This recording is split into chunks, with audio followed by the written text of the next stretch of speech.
Tonight, a long-hidden secret of Afghan society revealed. So this is normal, normal in Afghan society? Yes, it's normal in Afghan society. Parents in Afghanistan going to extremes for the sake of their children. When you don't have son in Afghanistan, it's like a big missing in your life, like your family is not complete. And from the Gulf, where's the oil? This scientist says she's found it. Clearly there's a lot of oil on the bottom. I mean, finding 4 inches of sedimented oil at 2,300 meters water depth, that was the moment that my jaw just dropped and hit the floor. We'll bring you the news tonight on Dan Rather Reports.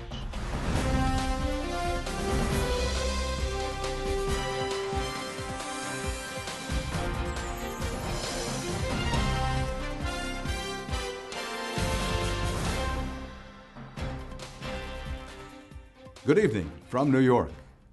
This news program has aired many reports from Afghanistan, but nothing like what you're about to see tonight. Afghanistan is an especially complicated place where the United States is heavily invested in money and blood. But this is a story that's not about the war, the military, or corruption in government. This is a story about the survival of children and their families in a country with ancient ways that we might find difficult to understand. We began by introducing you to a very accomplished Afghan woman. She wants to speak out about something that's been hidden for a long time. In an act of bravery and to make her point, she allowed us into a place where cameras almost never go in Afghanistan, into her home to see her family.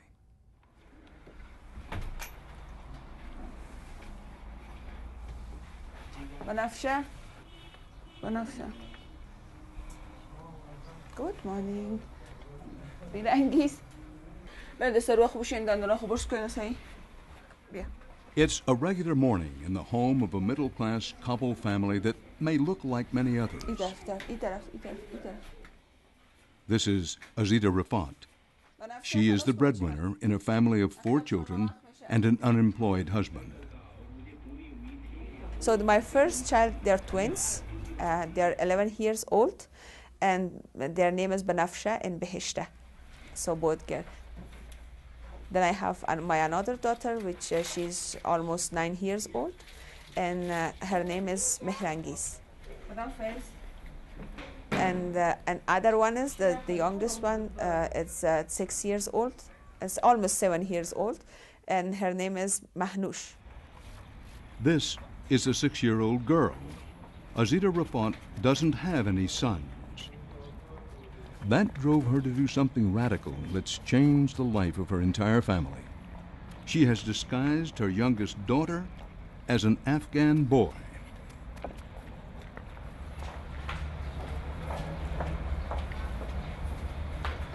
She has decided to reveal her family secret, regardless of the risks it may pose to her.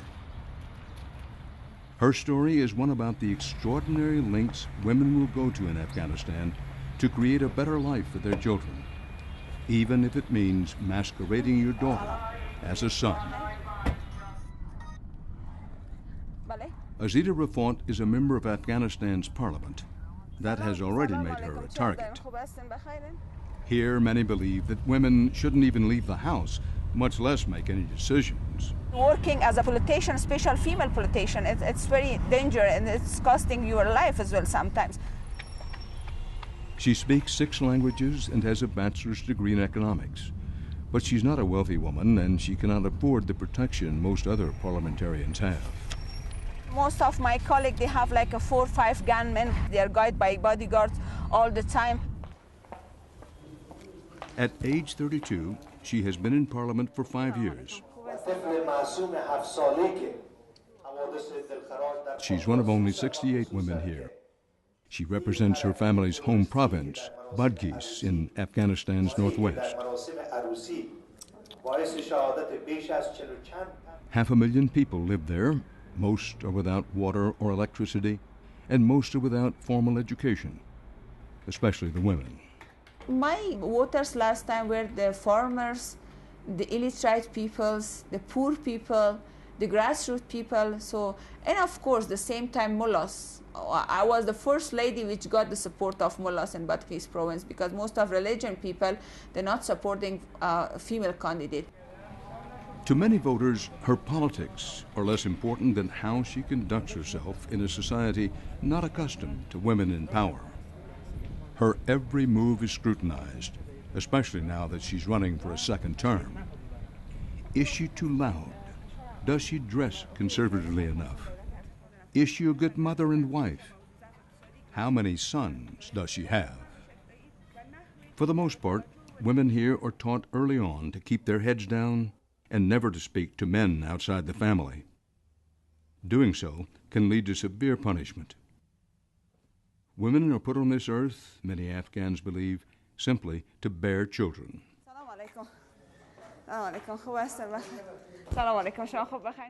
Those are also the values of many of Azida Rafat's constituents, and almost every day she meets with them as they come traveling from her province.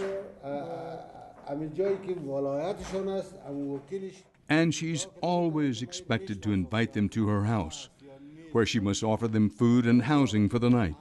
For example, this night, I will receive 6 people, so I have to go earlier to home, and I have to, beside I'm their MP representative and listen for their problems, but I have to make a dinner for them, and also I should do a good hospitality for them as well till they are leaving my home.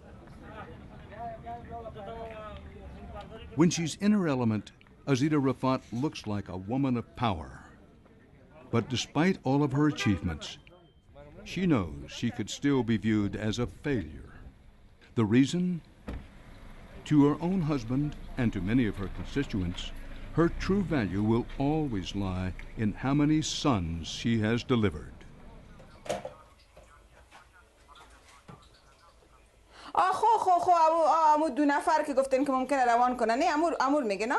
Later in the afternoon, she juggles calls from constituents with cooking for her guests. When they arrive, her husband, Ezatullah, greets them. Like most marriages here, he and Azida were brought together in Afghan tradition. She was forced to marry him when she was 20. He's also her first cousin.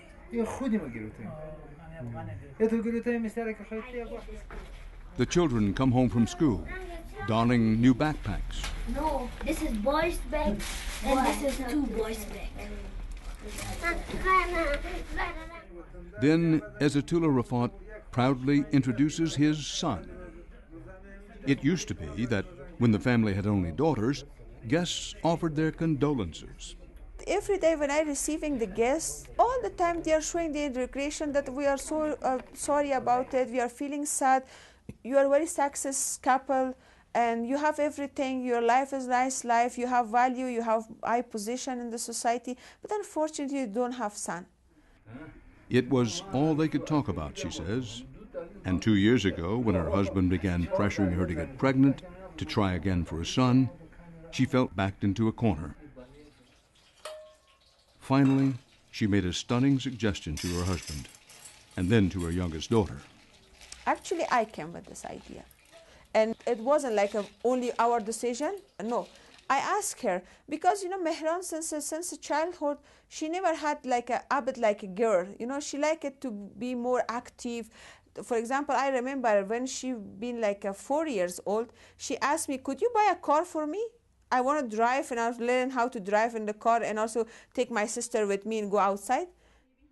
But when we just raised this issue that, okay, Mehran, today your father will go with you to the haircut shop, we decided to just form you as a boy, and you be our boy after this, our son after this. Or you like to be, and she said, wow, it's mean after this, play outside, fight with the boys, and also to play football, play cricket. I like it, and let's go. They turned Manouche into Mehran. Now they finally had a son. It was as simple as a haircut and a pair of trousers, but it instantly transformed the lives of everyone in the family. And they are not the first parents here to make such an extreme decision. So this is normal, It's normal. in Afghan society? Yes, it's normal in Afghan society, and and also it's a very it's too much cases like this. If you are going to the village, even those people with very conservative people, you can saw a lot of cases like this. I remember one of my neighbor, she had a girl boy, and she was like 6 years old when the Taliban came. 1 year more they continued like this, but then after 1 year they changed her dress, and she came back to the girl dress, and they kept her inside home. This phenomenon has largely escaped notice in the Western world until now. There's even a name for it. Bachaposh is what they say in Dari. That means dressed up as a boy. It has been going on for a long time in Afghanistan, through many different wars and governments. But it's something that's almost never talked about outside the immediate family. Just in Kabul, we found several other families with daughters passing for sons. These families wouldn't speak on camera, but they all said it's a well-known practice in Afghanistan that cuts across social class, ethnicity, and level of education. But in a country where there is very little official data, and where family life is strictly private, nobody knows how many girls live here disguised as boys.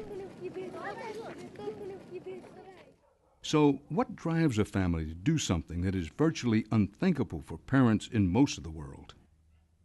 There are no easy answers, but a good place to start is to understand why having sons is so important here.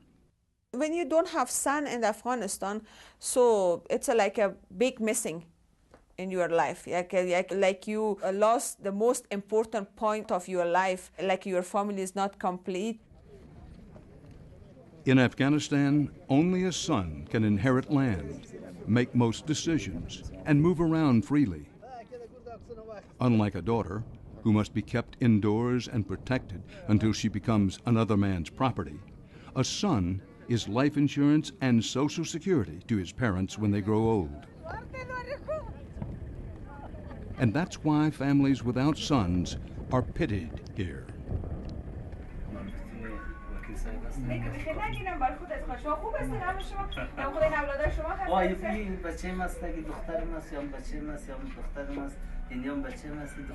A woman who can't bear a son has not fulfilled her purpose in life here. A derogatory way to describe an Afghan woman is she who has delivered daughters. With most Afghans having little or no formal schooling at all, it's even a common belief that the woman herself can determine the sex of the baby.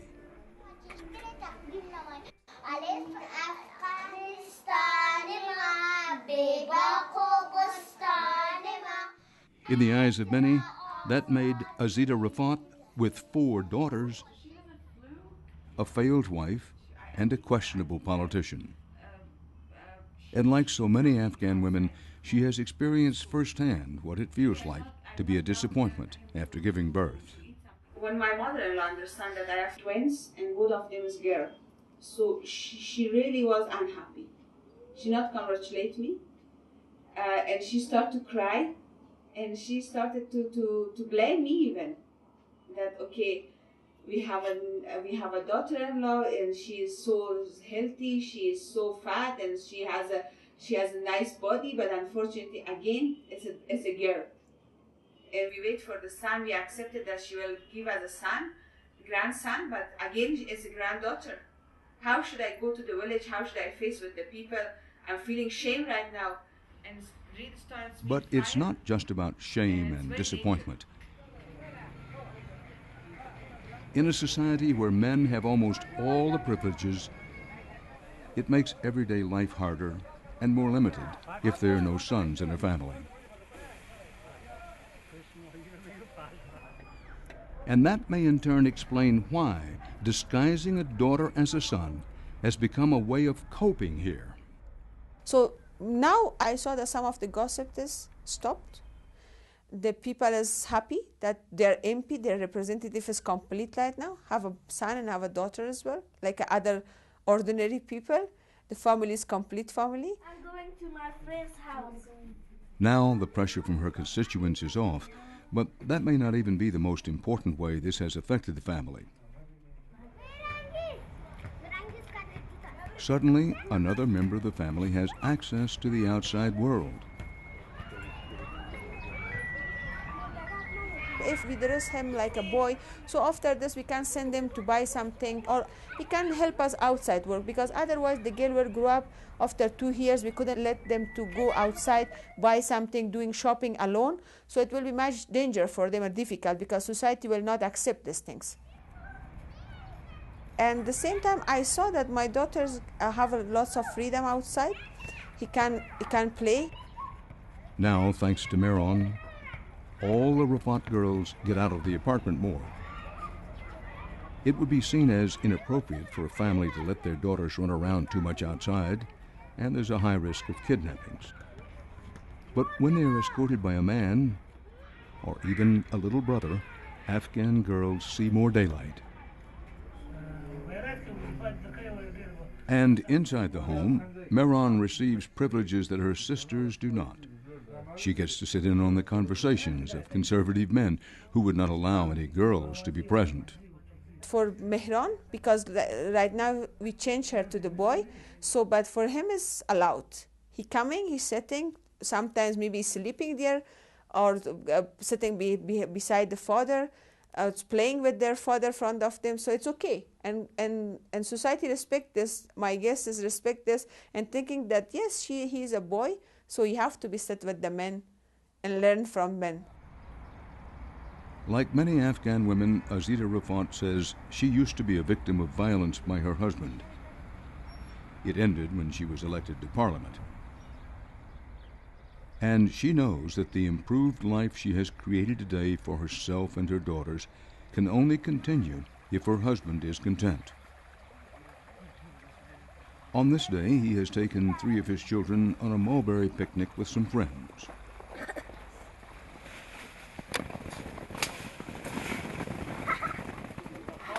A man without sons is seen as weak here. But now Azatullah Rafat is pleased to show off a son by his side. بله خوش هستیم که همین مردم هم یک ذره میاد که پرسان میکنه که بچه داره ها میبینه که بچه داره خلاص دیگه مردم یک ذره آرام است ما آرام هستیم دیگه. Do you think of Mehran as your son or your daughter to yourself? حالا من یک پرسان از شما میکنم بر شما مهران اما فعلا که میبینه یک بچه میبینه که چهره و بچه میخونه باز بچه پوشم که هستن ایتا کوشش میکنیم که ایتا احساس نکنه که ما دختر هستم ولی فعلا بعد تا که یک دفعه کلانتر شد بخیر سن 12 ساله شد و بعد از اون مجبوریم که In Afghanistan, a man can have up to 4 wives. Azatullah Rafat has 2 so far. Azita is his second. He divides his time between the 2 families. His first wife and a daughter still live in the province. For Azita, the ever-present threat of yet another wife in the family, a third who could produce sons, is also off for now. So it's good to be like this. We stop most of gossip. At the same time, we give freedom for one of our child to be more in the society, in touch with the society, and also help us and support us in the future. Azita Rafat. Now, coming up next, what life's been like for 6-year-old Mehran. She's getting a very different experience growing up in Afghanistan.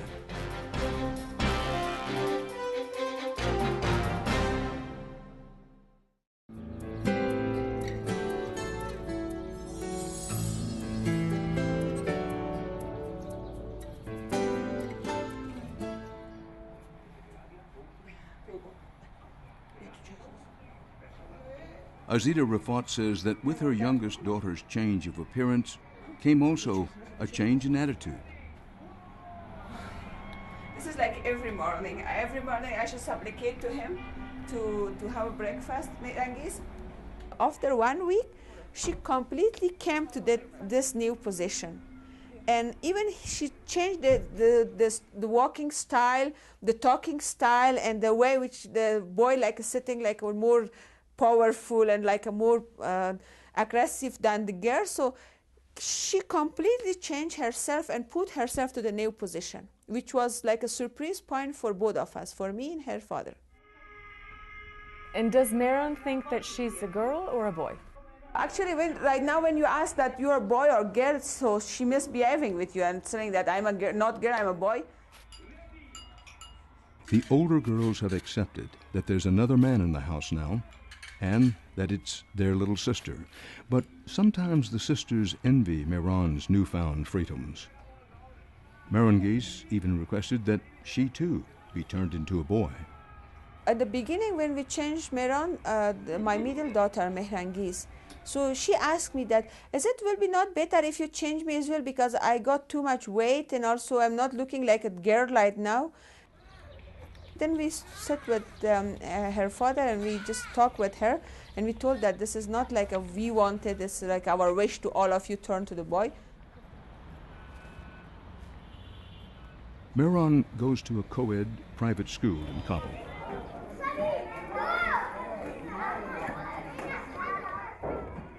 She first entered kindergarten here as a girl student, but in her second year, she arrived one day as a boy. Even the headmistress was taken aback, but says that she too has seen it before.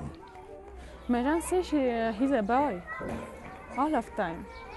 When I was a student in the Rivalhi school, I have a classmate look like Mehran, and he's in the 12th class, and he drive the cars and the bicycle. All right. But she was also, this was also a girl. This like Mehran, it's good.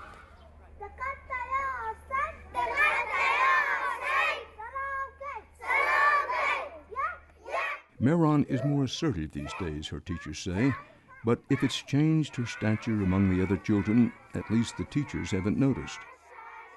Most of her classmates know her as a girl, but one who just looks a little different.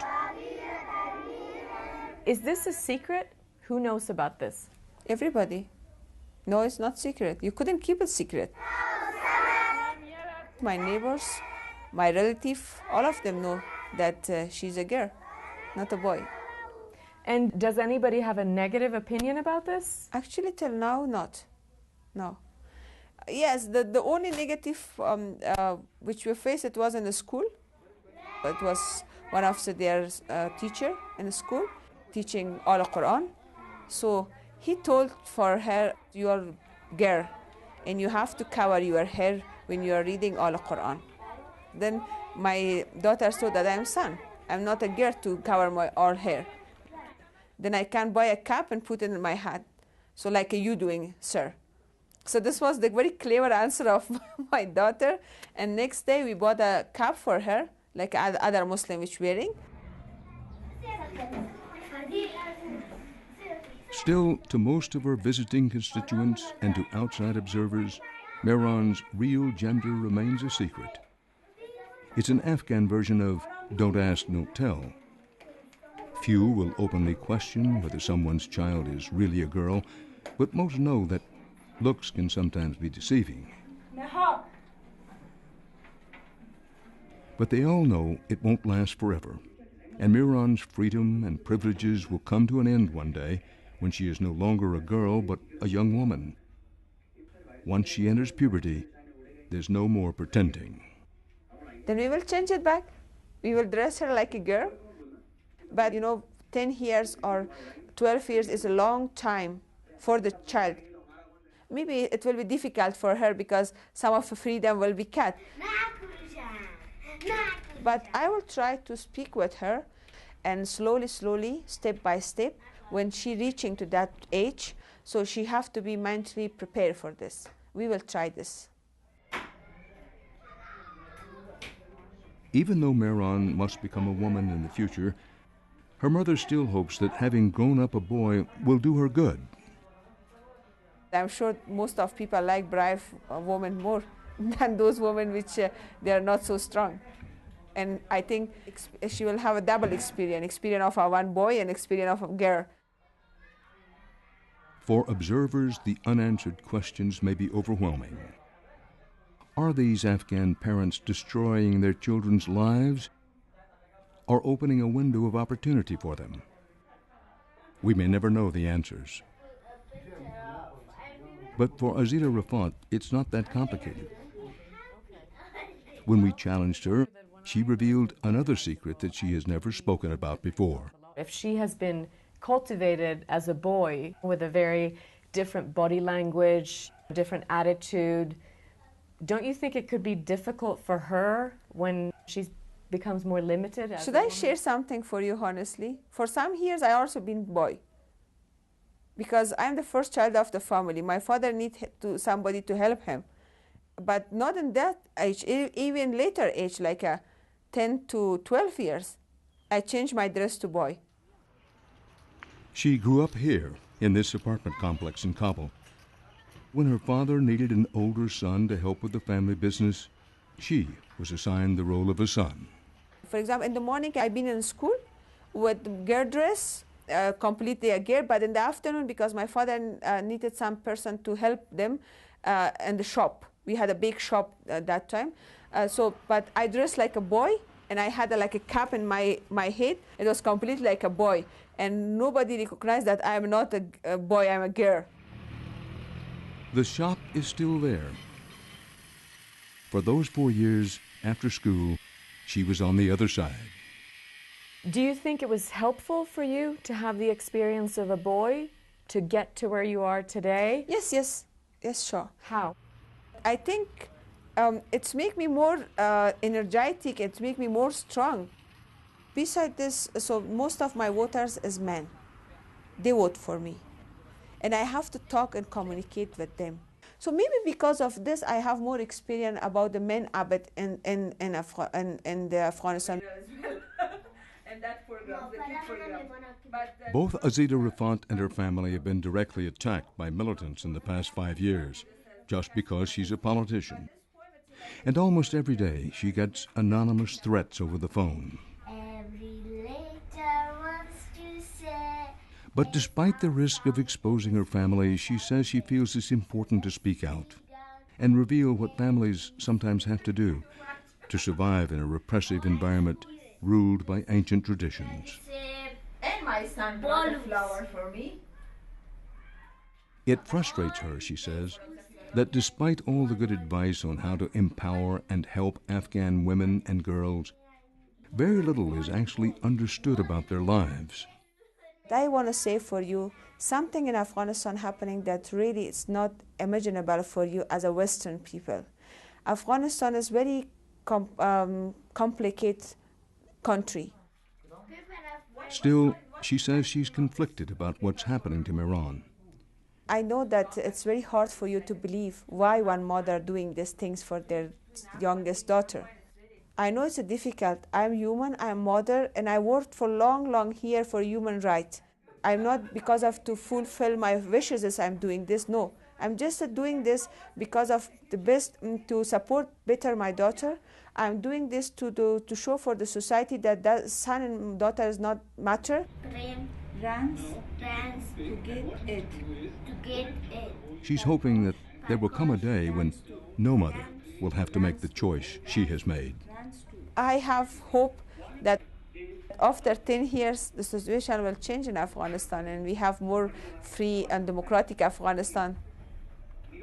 And it doesn't matter for her to look like girl or like boy.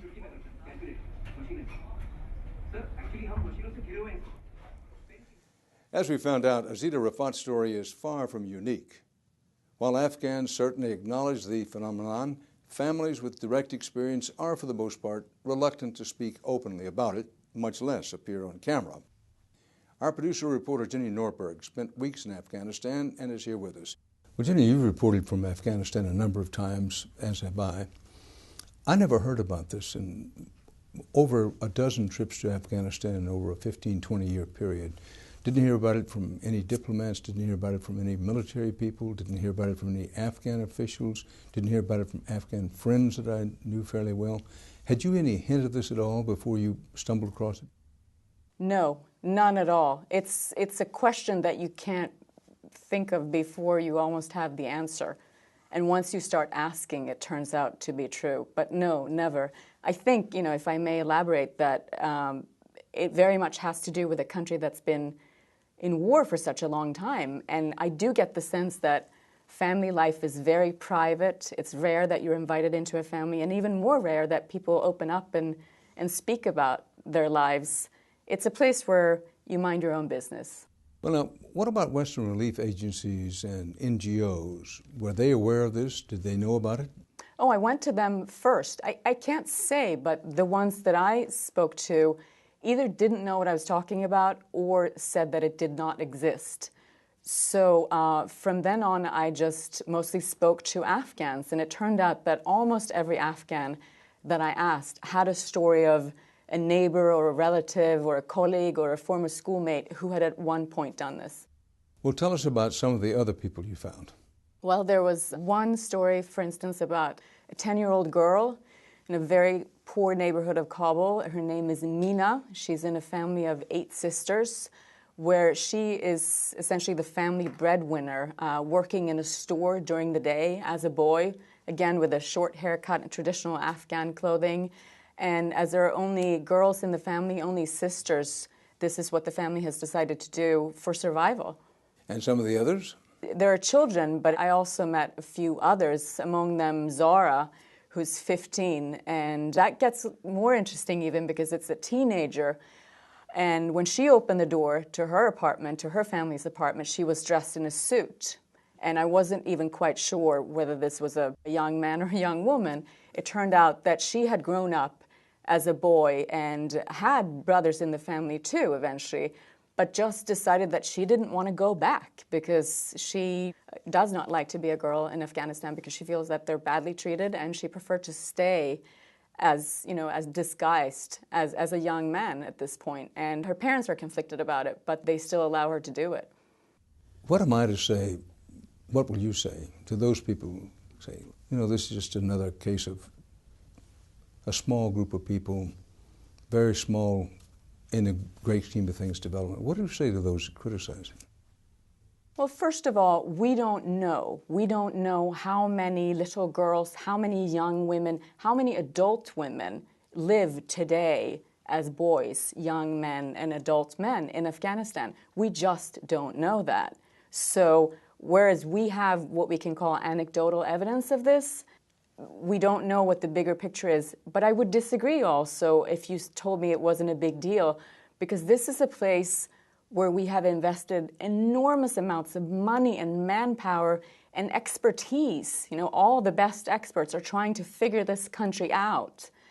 And something that goes on just below the surface that has to do with how people live their everyday lives, and you just have to ask yourself, what else are we missing?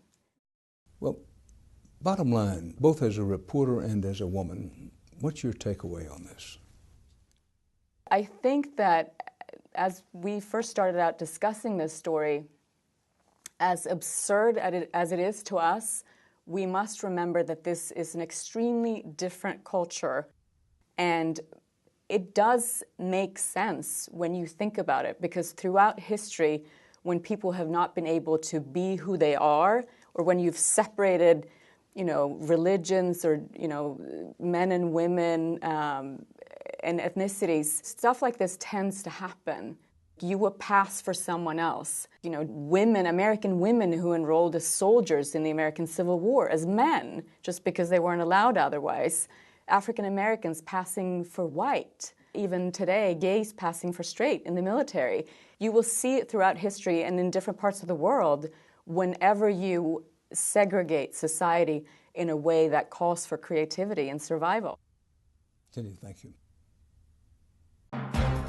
Up next, if you think all the oil spilled in the Gulf of Mexico is gone, one marine scientist tells us, think again. Finding 4 inches of sedimented oil at 2,300 meters water depth. That was the moment that my jaw just dropped and hit the floor. That story is next.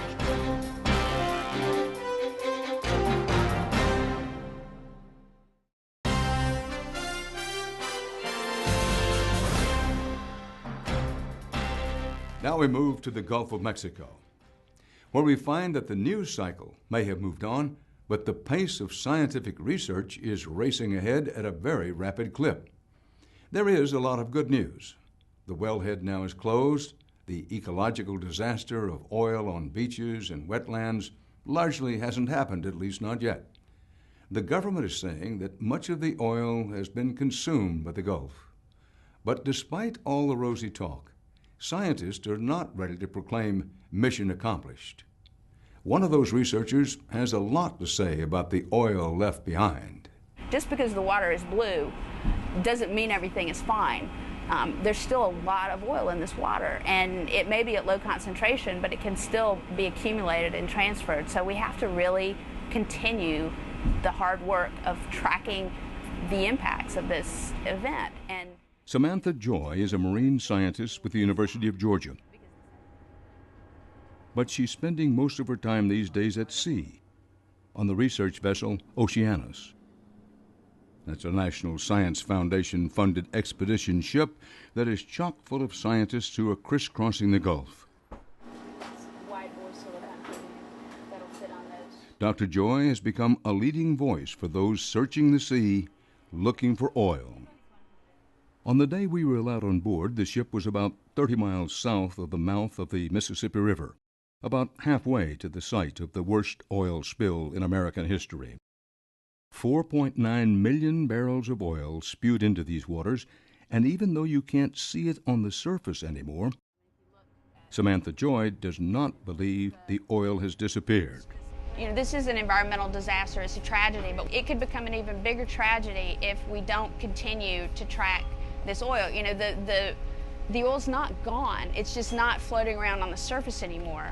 And it's on the seafloor, it's in the water, it's dissolved or dispersed. It's there, and we have to understand what happens to it.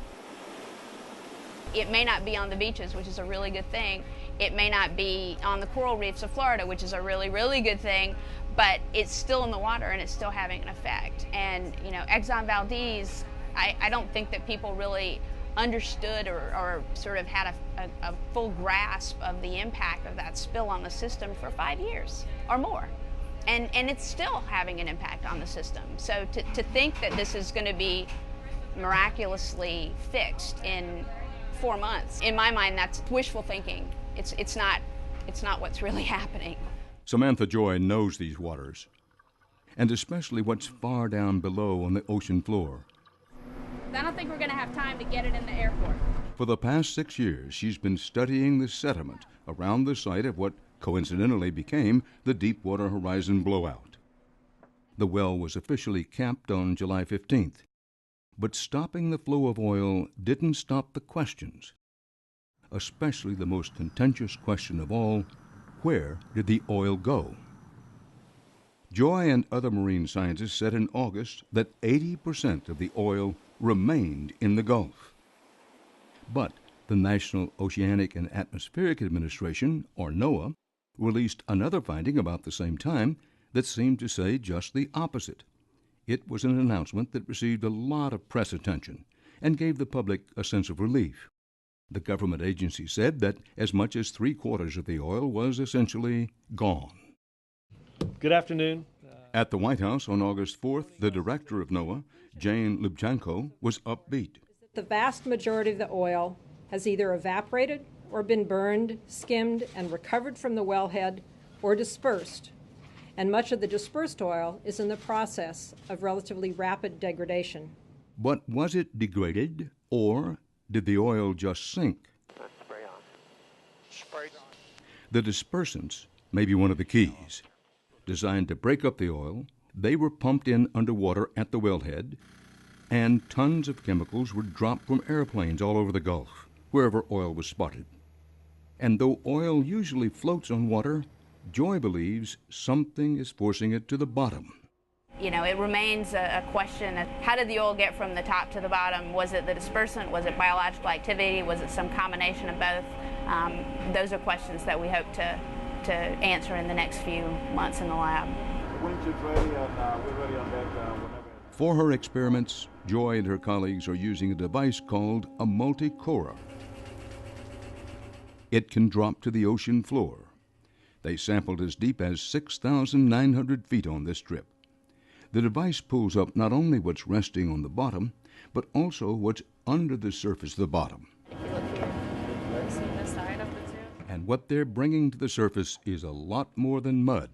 I mean, I've really never seen anything that looks quite like sedimented oil layers. It's like grease. They're spectacular. You look at this and you're just like, wow. I mean, I knew there was going to be oil on the bottom. There had to be. It was impossible for there not to. It can't just vanish like a ghost. But I didn't expect to see a layer like that of sedimented oil. But the oil is not just in the sediment. All that precious mud, huh? Joe Montoya is the lead researcher on the Oceanus. A marine biologist from Georgia Tech, he's studying what he calls the features of the water, and he doesn't like what he sees. By feature, I mean portions of the water column where there's some opacity, where there's something that's blocking out some of the light in the water, where there's a reduction in oxygen concentration, and where we at least occasionally see fluorescent signatures that are associated with oil or oil-like compounds. We began seeing this really coherent set of features at multiple levels within the water column, not just at one station, but at a series of stations extending westward. We're going to just turn it around. Beyond the oil mixed with the sediment and in the water, Montoya and his colleagues did not see something they've always seen before: an ocean teeming with small living organisms. The first big finding after we got back out here was to the northeast when we found a thick layer of sedimented oil on the seafloor. And in amongst that layer of sedimented oil were a lot of dead zooplankton and worms. It looks like the oil settled through the water column and just pulled things out with it. So the interesting finding isn't just the oil, but what's mixed in with the oil, and the fact that we didn't see any invertebrates or any other normal organisms that you would see in the seafloor. In where we saw the thick oil on the seafloor, there was basically microorganisms, and that was about it. Scientists have a name for it: anoxic, that is, water without oxygen, unable to sustain life. I don't think anyone ever thought the Gulf of Mexico was going to go anoxic. I certainly didn't. But I did think that you could get pockets of water that had reduced oxygen concentrations. And we're seeing not only pockets, but large lenses of water. And they're not dangerous to life, but it's certainly a perturbation to the system, and it's going to take some time for the system to recover from that. And while the Gulf has been open to commercial fishing again, at the bottom of the sea, scientists like Samantha Joy are reporting some disturbing sightings. We found numerous dead worm tubes that didn't have worms in them. One of the best indicators of just the sudden acute nature of the events is there are these plankton in the ocean, little organisms with aragonite shells that swim around in the water called pteropods. Pteropods are tiny organisms that are at the bottom of the food chain, but they're an essential nutrient for larger fish, and that food is now gone in some parts of the Gulf. The core samples are revealing an ocean floor littered with shells, but no pteropods. And it looks like a graveyard for pteropods in some places. So that tells you that these guys really got hit hard by the oil. And presumably, I can't imagine why else they would just be suddenly falling to the seafloor en masse. But those sorts of impacts are things that nobody has really talked about or documented thus far, and those are important components of the system, that if you knock out those components, it will have impacts up the food web. Pteropods are zooplankton, and when you think about microorganisms, phytoplankton, zooplankton, small fish, bigger fish, so it all kind of goes together, and when you knock out one level, you're impacting the next level, and then you're impacting the next. It's a cascade. And the point about the pteropods isn't really who eats them, it's the fact that if the pteropods are getting knocked out, that's a visible thing that you can see. Samantha Joy and her team are back on dry land now. The Oceanus just returned to port, loaded with sea samples that need further analysis. We've all been scratching our heads trying to come up with alternative explanations, but the most obvious thing is it's surface oil that has sedimented to the bottom, and that's not far-fetched. Before she could leave the ship, she was already taking calls from scientists in Washington. The word was already out on what she found. I mean, clearly there's a lot of oil on the bottom. I mean, finding 4 inches of sedimented oil at 2,300 meters water depth, that, if I had to say what was your jaw-dropping moment during the cruise, that was the moment that my jaw just dropped and hit the floor, because I thought there would be nothing at 2,300 meters. Everybody's jaw dropped. And she says she's relayed the coordinates of her findings to government scientists so they can see it for themselves. The worst of the oil was about a mile straight down.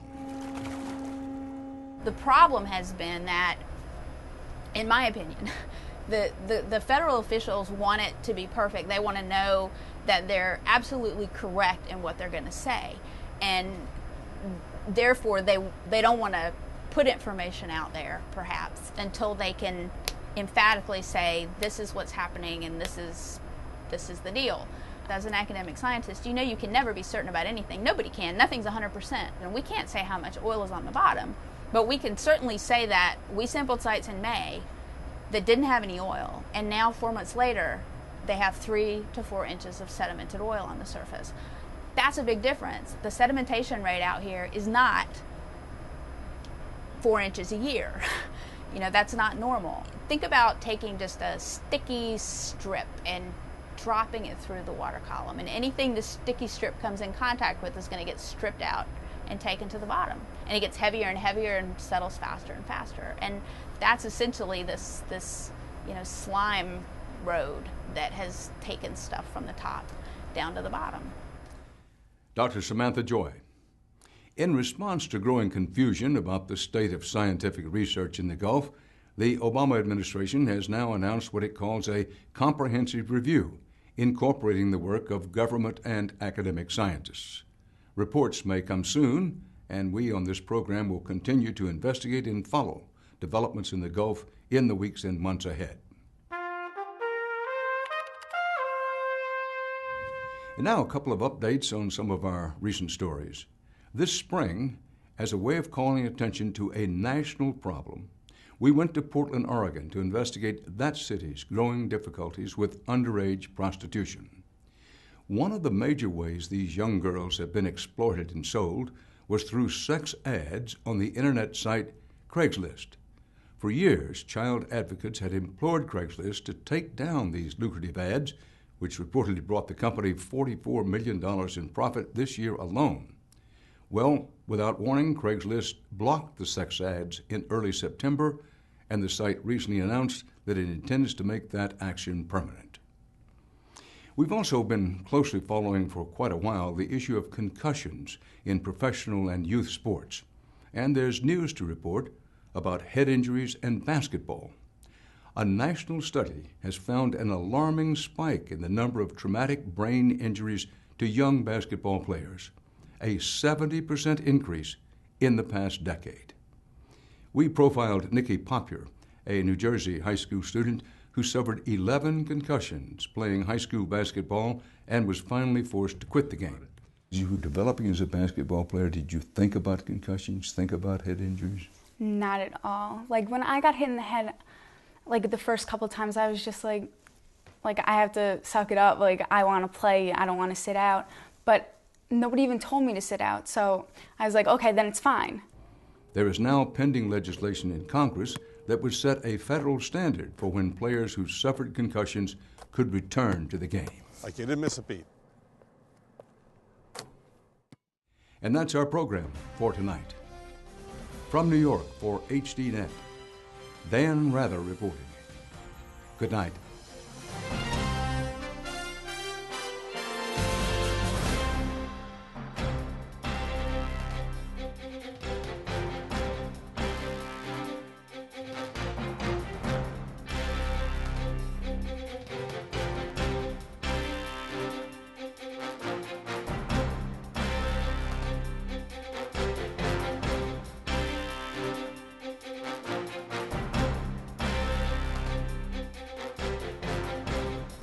If you would like to add your name to an email list for information on upcoming programs, or if you would just like to send a question or comment, please email us at viewer@hd.net.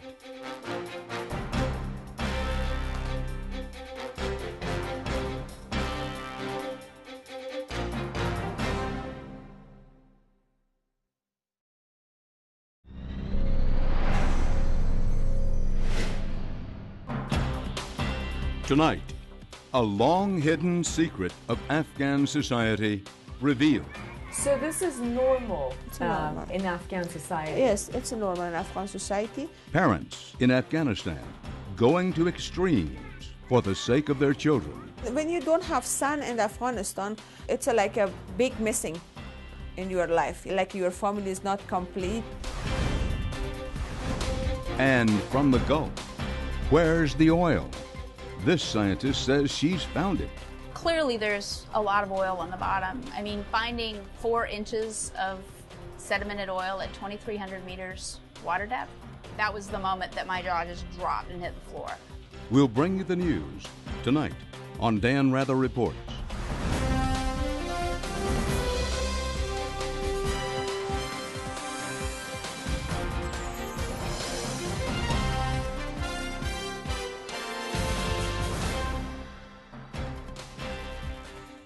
Good evening from New York. This news program has aired many reports from Afghanistan, but nothing like what you're about to see tonight. Afghanistan is an especially complicated place where the United States is heavily invested in money and blood. But this is a story that's not about the war, the military. Those are also the values of many of Azida Rafat's constituents, and almost every day she meets with them as they come traveling from her province. And she's always expected to invite them to her house, where she must offer them food and housing for the night. For example, this night I will receive 6 people, so I have to go earlier to home. And I have to, beside I'm their MP representative and listen for their problems, but I have to make a dinner for them, and also I should do a good hospitality for them as well till they are leaving my home. When she's in her element, Azida Rafat looks like a woman of power. But despite all of her achievements, she knows she could still be viewed as a failure. The reason? To her own husband and to many of her constituents, her true value will always lie in how many sons she has delivered.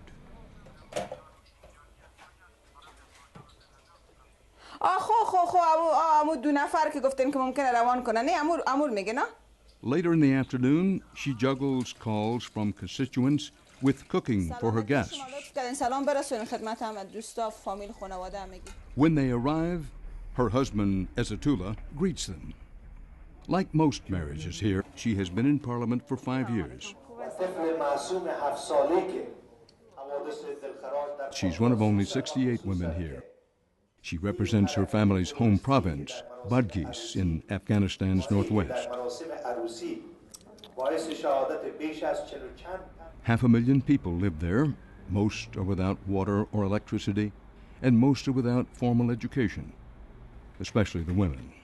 My voters last time were the farmers, the illiterate peoples, the poor people, the grassroots people, and of course, the same time mullahs. I was the first lady which got the support of mullahs in Badghis province, because most of religion people, they're not supporting a female candidate. To many voters, her politics are less important than how she conducts herself in a society not accustomed to women in power. Her every move is scrutinized, especially now that she's running for a second term. Is she too loud? Does she dress conservatively enough? Is she a good mother and wife? How many sons does she have? For the most part, women here are taught early on to keep their heads down and never to speak to men outside the family. Doing so can lead to severe punishment. Women are put on this earth, many Afghans believe, simply to bear children. Military or corruption in government. This is a story about the survival of children and their families in a country with ancient ways that we might find difficult to understand. We began by introducing you to a very accomplished Afghan woman. She wants to speak out about something that's been hidden for a long time. In an act of bravery and to make her point, she allowed us into a place where cameras almost never go in Afghanistan, into her home to see her family.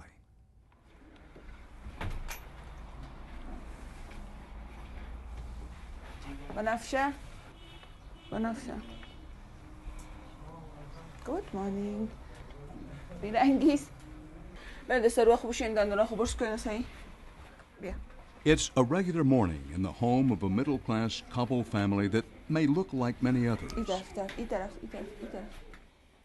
This is Azita Rafat. She is the breadwinner in a family of 4 children and an unemployed husband. So my first child, they're twins. They're 11 years old, and their name is Banafsha and Behishta. So both girls. Then I have my another daughter, which she's almost 9 years old, and her name is Mehrangis. And other one is the youngest one. It's 6 years old. It's almost 7 years old, and her name is Mahnush. This is a 6-year-old girl. Azita Rafat doesn't have any sons. That drove her to do something radical that's changed the life of her entire family. She has disguised her youngest daughter as an Afghan boy.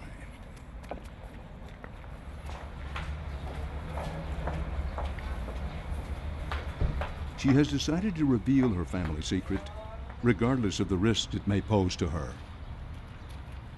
Her story is one about the extraordinary lengths women will go to in Afghanistan to create a better life for their children, even if it means masquerading your daughter as a son. Azita Rafat is a member of Afghanistan's parliament. That has already made her a target. Here, many believe that women shouldn't even leave the house, much less make any decisions. Working as a politician, special female politician, it's very dangerous, and it's costing your life as well sometimes. She speaks 6 languages and has a bachelor's degree in economics. But she's not a wealthy woman, and she cannot afford the protection most other parliamentarians have. Most of my colleagues, they have like 4 or 5 gunmen. They are guided by bodyguards all the time. At age 32,